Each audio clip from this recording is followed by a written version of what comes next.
Hello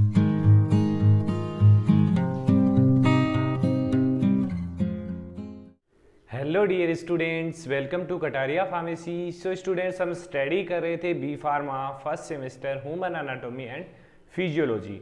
तो इसकी हमारी यूनिट थर्ड चल रही थी। तो यूनिट थर्ड में हमने स्टार्ट किया था ब्लड और बॉडी फ्लूइड रिलेटेड जो भी टॉपिक्स थे इसके अंदर दे रखे हैं। तो आज के लेक्चर में हम स्टडी करने वाले हैं एनीमिया के बारे में, और जो ब्लड कोगुलेशन की मैकेनिज्म है, एक छोटा सा टॉपिक है, वो भी इस वीडियो के एंड में हम देखेंगे। तो वीडियो में एंड तक बने रहना, दोनों ही टॉपिक इंपॉर्टेंट है, एनीमिया भी इंपॉर्टेंट है और प्रोसेस ऑफ ब्लड कोगुलेशन भी इंपॉर्टेंट है। तो ज़्यादा टाइम नहीं लेंगे, स्टार्ट करेंगे। अगर आपने अभी तक हमारा टेलीग्राम ग्रुप ज्वाइन नहीं किया है, इंस्टाग्राम पेज फॉलो नहीं किया है, तो कर लीजिए जाके। वीडियो के डिस्क्रिप्शन में आपको टेलीग्राम ग्रुप का लिंक भी मिल जाएगा। तो सबसे पहले जानते हैं एनीमिया होता क्या है, एनीमिया की डेफिनेशन क्या होगी। तो एनीमिया वर्ड में ही छिपा हुआ है। एन का मतलब विदाउट और ईमिया का मतलब है ब्लड। एन का मतलब है विदाउट, ईमिया का मतलब है ब्लड, मतलब विदाउट ब्लड। कि बॉडी के अंदर ब्लड के लेवल का डिक्रीज होना किसी भी कारणवश, उसको जो डेफिशिएंसी होती है ब्लड सेल्स की, उसको हम बोलते हैं एनीमिया। तो इसमें देखते हैं जनरल इंट्रोडक्शन, देखते हैं कुछ रिसर्च की गई है इसके ऊपर। Anaemia is a major killer in India. Major killer है ये, बहुत ही बड़ा डिजीज है ये। हमें सुनाई नहीं देता, हम नहीं सुनते इसके बारे में, लेकिन फिर भी ये बहुत बड़ी डिजीज। आप एक बार गूगल करके इसको देखना। According to national statistics reveal that every second Indian woman is anaemic. Every second मतलब कि 100 में से 50 वुमेन्स के अंदर एनीमिया है। कोई ना कोई कारण है उनके अंदर एनीमिया होने का, कि उनके अंदर ब्लड की कमी है। तो यही रीजन है कि ये जो डिजीज है anaemia is a major killer in India, क्योंकि इसका रेशियो देखिए आज 50-50% है। 100 वुमेन आप खड़ी करोगे एक लाइन में, तो उनमें से 50 वुमेन्स के एनीमिया होगा ही होगा। ये एक रिसर्च के अकॉर्डिंग बताया गया है। एनीमिया अफेक्ट, अब ये नहीं है कि एनीमिया ओनली वुमेन्स के अंदर ही होता है, एनीमिया एडल्ट में भी होता है, चाइल्डहुड में भी होता है। तो anaemia affect both adult and childrens of both sex, although pregnant women and adolescent girls. जरूरी नहीं है कि प्रेग्नेंट वुमेन में ही होगी, जो टीनेजर एज में होते हैं गर्ल्स, उनमें भी हो सकता है। Are most susceptible and most affected by this disease. Basically जो प्रेग्नेंट वुमेन है और एडोलेसेंट जो गर्ल्स हैं, उनके अंदर बेसिकली ये ज्यादा कोज होता है, ससेप्टेबल होती है इस चीज से। तो डेफिनेशन क्या है इसकी प्रॉपर, एनीमिया के बारे में मैंने बताया आपको। एन मतलब विदाउट, ईमिया मतलब ब्लड, विदाउट ब्लड। अब कैसे होता है, इसकी डेफिनेशन क्या है। Anaemia is decrease in the RBC count. अब हमारे ब्लड के अंदर मेन जो सेल होती है रेड ब्लड सेल्स, आरबीसी, अगर किसी कारणवश उसकी संख्या में, उसके नंबर में कमी आ जाए, या फिर उसके अंदर कोई भी डिस्टरबेंस आ जाए, तो वो होता है, उसके कारण कोज होता है एनीमिया। तो in the RBC count haemoglobin and haematocrit value. Haematocrit value क्या है कि percent of RBC present in blood, कि ब्लड के अंदर कितने परसेंट आरबीसी प्रेजेंट है, उसको हम बोलते हैं haematocrit value. Resulting in lower, अगर ये वैल्यू लोअर आ रही है तो ability for the blood to carry oxygen to body tissue, जिससे क्या होगा, अब आरबीसी कम होगी, आरबीसी का लेवल कम होगा, तो जो ब्लड है वो ऑक्सीजन को डिफरेंट ऑर्गन्स तक ट्रांसपोर्ट नहीं कर पाएगा, कम कर देगा। तो इससे डिफिकल्टीज होंगी बॉडी के अंदर। तो यही है एनीमिया, मतलब कि anaemia is decrease in the RBC count, haemoglobin and haematocrit value in the blood. बस यही है इसकी डेफिनेशन, ज्यादा वो कुछ नहीं है। आप लिख सकते हैं कि आरबीसी की कमी के कारण होने वाले डिजीज को हम बोलते हैं एनीमिया। एक देखिए डायग्राम देखिए, ये नॉर्मल अमाउंट ऑफ आरबीसी है ब्लड के अंदर, और जब एनीमिया हो जाता है तो आरबीसी की नंबर देखिए कितना रह जाता है, बहुत ही कम रह जाता है। टाइप ऑफ एनीमिया देखिए अलग अलग कारण से हो सकता है एनीमिया। फर्स्ट है आयरन डेफिशिएंसी। अब इसमें सभी का रोल है, हीमोग्लोबिन का भी रोल है, आयरन का भी रोल है, ऑक्सीजन का भी रोल है, और भी डिफरेंट फैक्टर्स हैं। सेकंड है megaloblast anaemia, pernicious anaemia, haemorrhagic anaemia, haemo मतलब ब्लड लॉस के कारण भी एनीमिया हो सकता है। हीमोलाइटिक एनीमिया, इसमें थैलेसीमिया और sickle cell anaemia. Sickle cell anaemia आपने 10th या 11th क्लास में स्टडी किया होगा, अगर किया होगा तो आपको पता होगा कि इसके अंदर क्या होता है कि जो आरबीसी की एक प्रॉपर जो शेप होती है वो बिगड़ जाती है, शेप ही कन्वर्ट हो जाती है अदर शेप में आरबीसी की, जिससे ये डिस्टरबेंस होता है।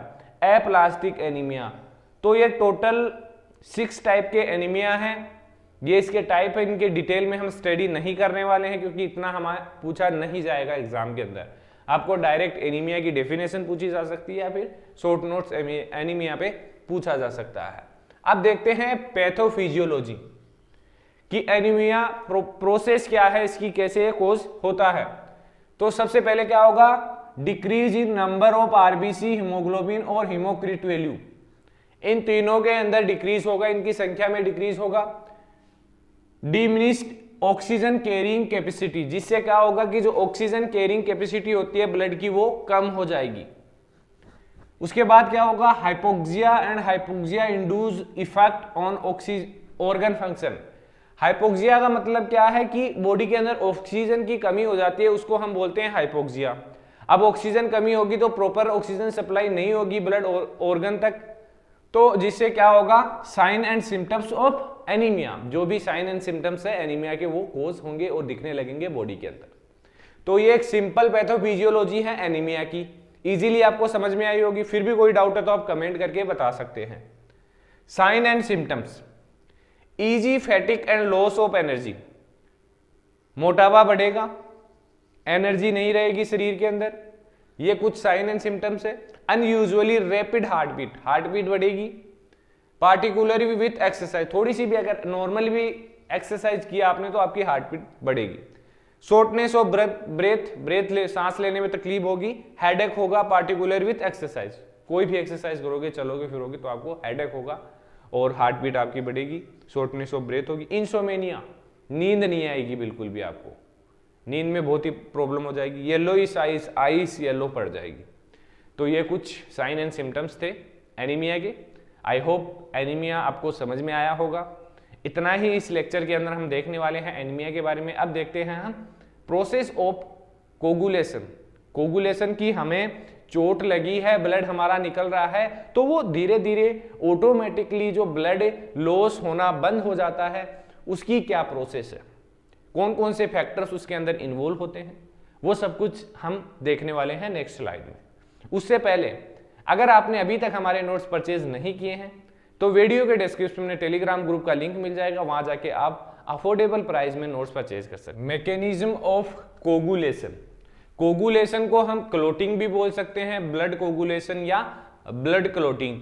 तो इसकी डेफिनेशन क्या होगी, कोगुलेशन और clotting is defined as the process in which blood losses its fluid and become a jelly like mass in few minutes after it is shed. मतलब कि सिंपल मीन ये है, ये आपका कोई पार्ट है, बॉडी पार्ट, यहां पर आपको चोट लगी है और यहां से आपका ब्लड लॉस हो रहा है, कुछ मिनट तक ब्लड लॉस होगा। अगर चोट कम है तभी ये फॉलो करेगा, अगर डायरेक्टली ब्लड वेसल्स पे चोट लगी है तो ब्लड लॉस मतलब जो कोगुलेशन है होने में बहुत टाइम लग सकता है, तो और काफी ब्लड लॉस हो सकता है। लेकिन माइनर इंजरी में ऐसा होता है कि जैसे ब्लड लॉस होता है आफ्टर 2-3 मिनट्स के बाद क्या होता है, धीरे धीरे हमारा ब्लड लॉस होना बंद हो जाता है और यहाँ पे क्लोट फॉर्मेशन हो जाता है, ब्लैक स्पॉट यहाँ पे बन जाता है, जो ब्लड है हमारा जम जाता है, उसको बोलते हैं हम क्लोटिंग। तो यही है इसके अंदर भी। अब इसकी मैकेनिज्म देखिए, बहुत ही सिंपल है। जो क्लोटिंग फैक्टर हमने बताए थे आपको वो यहां पर काम आने वाले हैं।